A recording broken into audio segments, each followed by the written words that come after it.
My name is Trisha, my husband Brett, and I have been married for 3 years. Shortly after our wedding, we built our own home. Currently, we're living with Brett's mother, who raised him alone and didn't want to live by herself. Brett's strong desire to make her life easier led us to this arrangement. Despite my initial concerns about living with my strong-willed mother-in-law, the reality turned out to be as challenging as I had feared. The only relief I found was during my time at work. It's my responsibility to do the grocery shopping after work and prepare dinner, as my mother-in-law rarely helps with housework. "I'm using the kitchen right now. Can you wait a bit?" she says. "But I need to start making dinner soon. I'll be done in a little bit. Just wait for me." "Okay, I understand. Why do we have only one kitchen when we live together?" I asked. "When we suggested a 2-family house, you refused, remember?" Brett replied. "Did I? I was probably trying to be considerate then. A 2-family house would have been more expensive, right?" "That's true, but in hindsight, having 2 kitchens would have been better." "I thought so too, but I was being patient. You should be thankful to me for that." "Really? I thought you refused the 2-family house because you didn't want to be alone." "That's not the case. If I could, I would have preferred a 2-family house." "Should we consider renovating then?" I asked. "Fine by me, but I can't pay for it. If we do, we'd need some financial support from you as well," Brett's mother replied. "I have no intention of working anymore, and I spent a lot raising Brett as a single mother.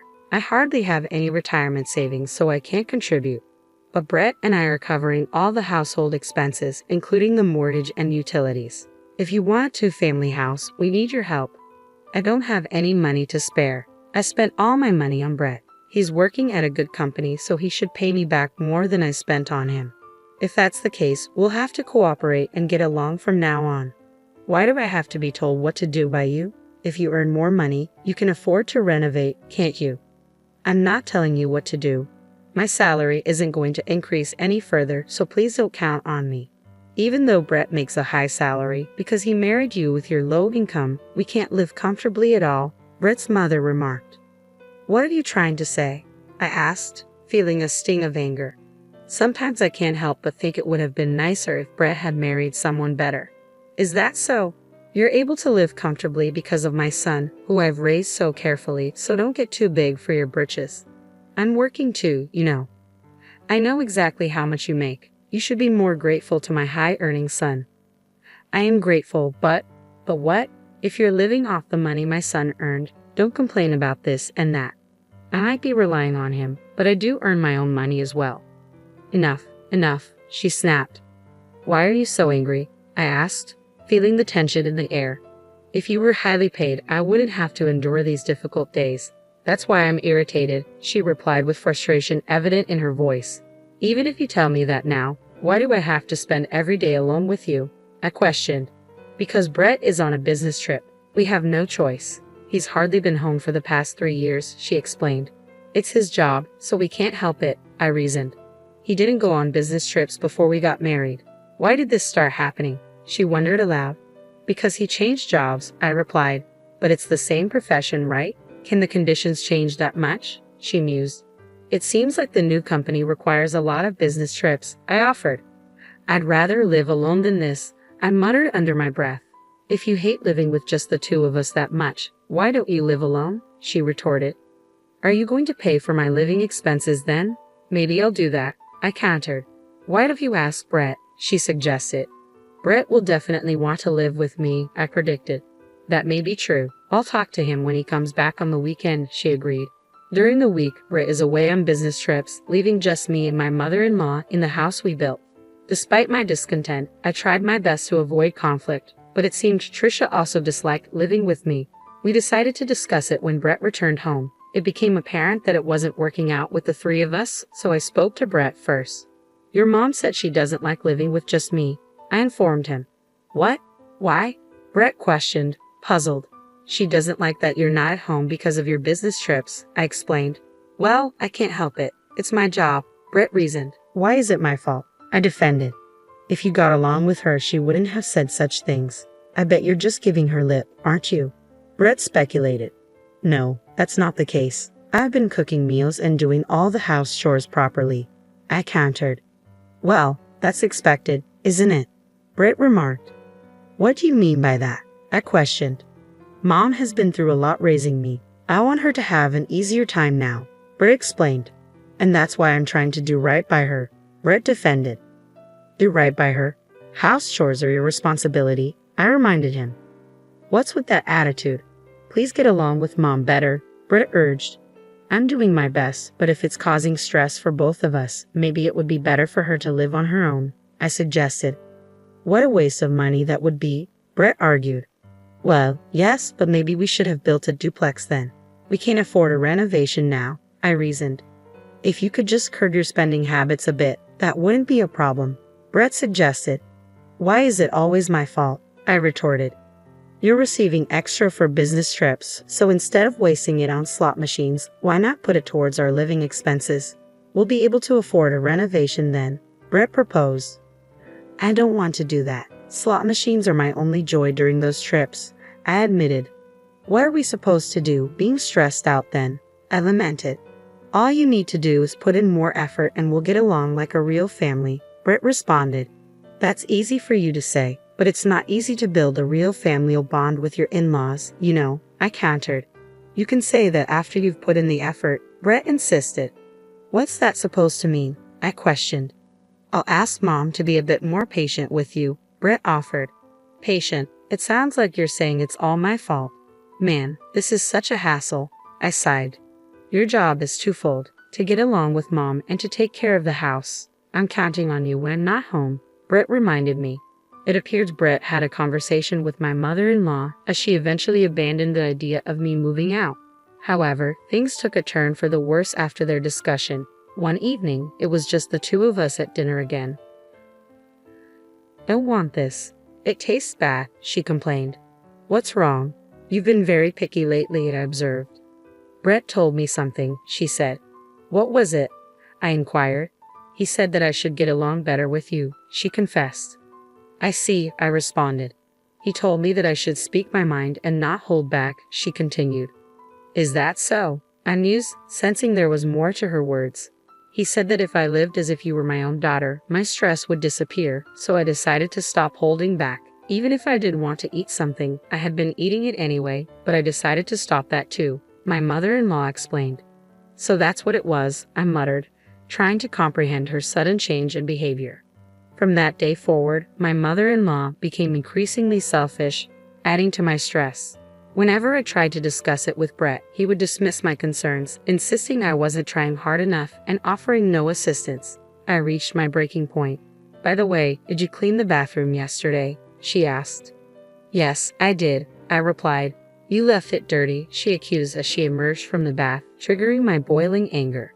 I'm sick and tired of being nagged about these little things every single day, I exclaimed in frustration. Huh?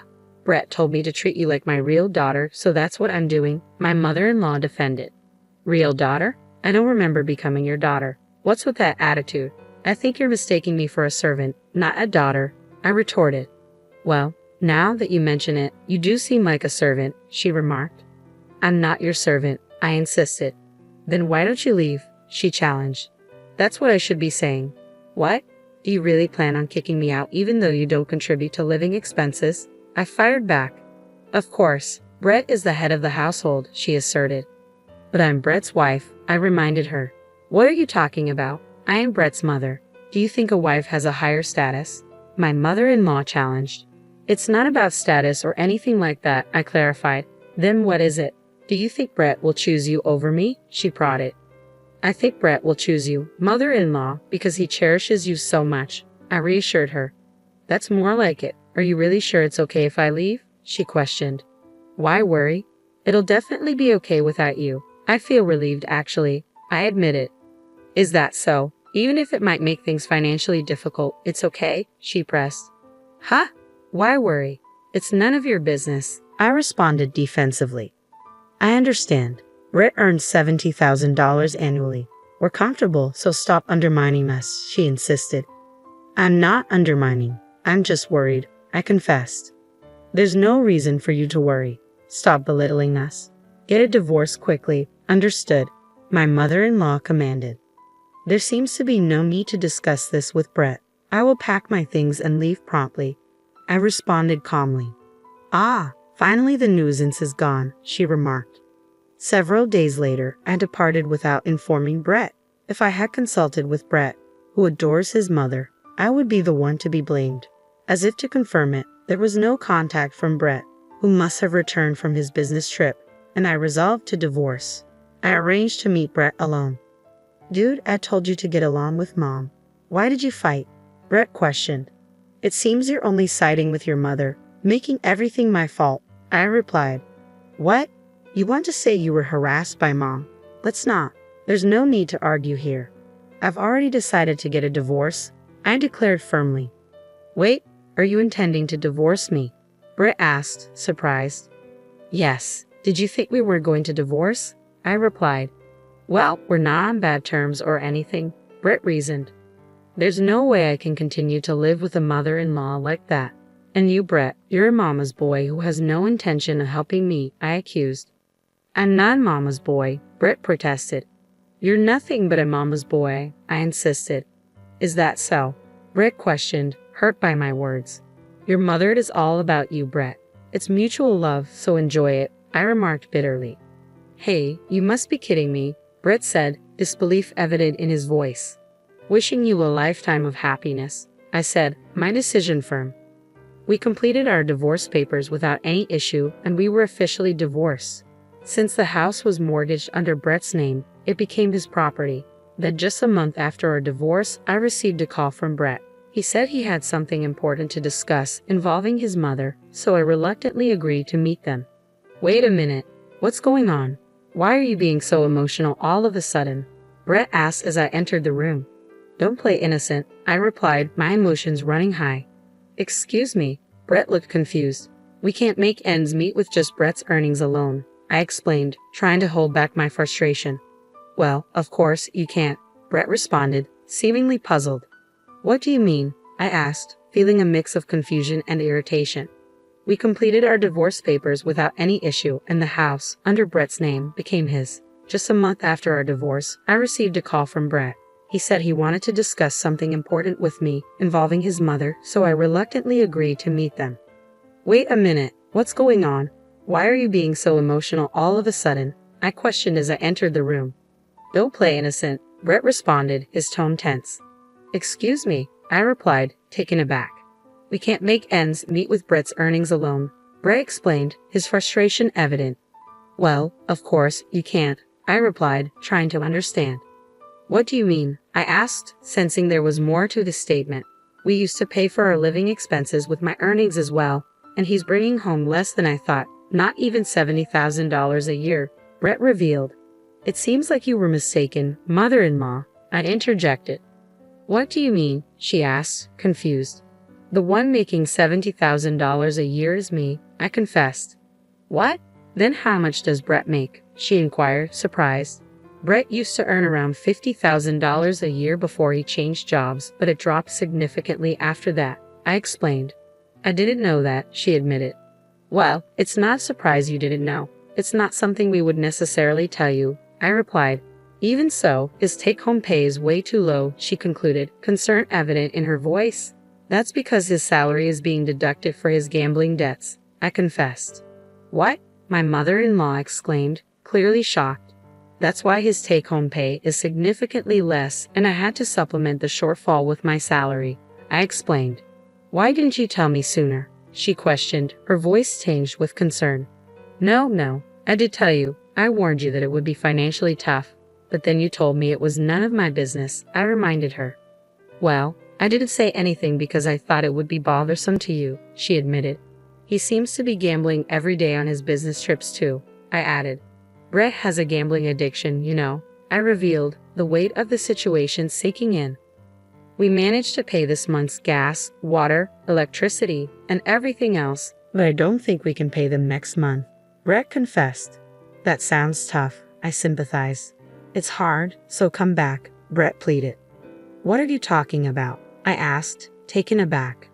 Marry him again and come back, Brett suggested. That's way too convenient for you, I replied, skeptical. If you come back, I promise I won't meddle or complain anymore. I apologize for everything in the past, please, Brett begged. That's impossible, I asserted, knowing deep down it wasn't the solution to our problems.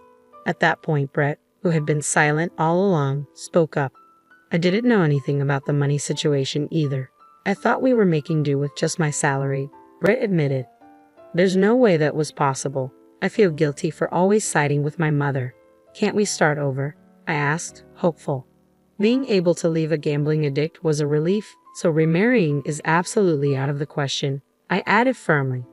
What's with that attitude? Brett questioned, hurt by my words. Moreover, I can't handle a mama's boy, I confessed, my frustration evident.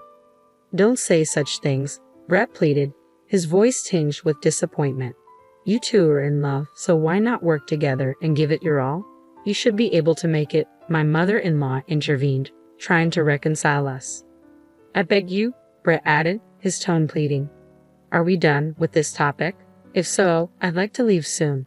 It's my day off and I have things to do, I stated, trying to end the conversation. Please come back home. If you don't, I'll be the one who has to work, Brett's mother pleaded. Please work hard and support Brett. I'm counting on you, Brett added, his tone desperate. Ignoring their pleas for reconciliation, I left. I had kept their contacts in case something happened, but I took this opportunity to block them and delete their contacts.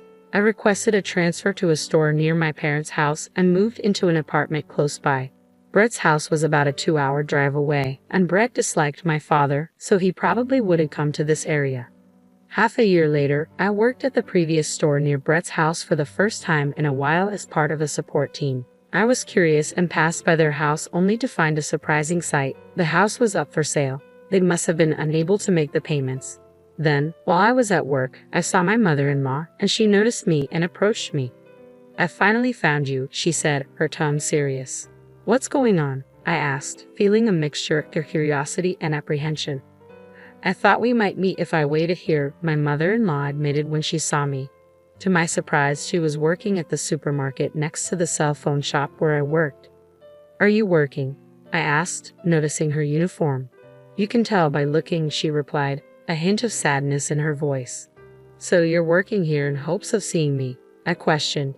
That's right. I wanted to ask you to come back home as soon as I saw you, she confessed. Are you still saying that? I have no intention of returning, I stated firmly. Don't say that, she pleaded, her eyes pleading for understanding. We had to sell our house and can't live there anymore, she revealed, her voice heavy with regret. I see, I responded, feeling a pang of sympathy despite my resolve. We're somehow managing to live in a small apartment, just the two of us, my mother-in-law shared. Well, that's good. You're living happily with your beloved son, I replied, trying to sound positive.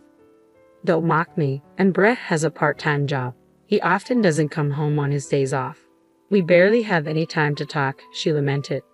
Is that so? Brett must be having a hard time, I sympathized. I didn't want to work anymore, but look at me now, she sighed. You're having a tough time too, but please continue to support Brett, I encouraged. I can't do it. Please, won't you consider reconciling? She pleaded. Stop being so persistent. I've told you it's impossible, I replied, my tone firm. Don't say that, please, she begged, her voice trembling. I have to get back to work. I don't have time to engage in pointless conversations, I stated, trying to end the discussion. It's not pointless for me, she whispered, her eyes filled with sadness. It's a pointless conversation. I wish you and Brett a long and happy life together, I declared, attempting to end the discussion.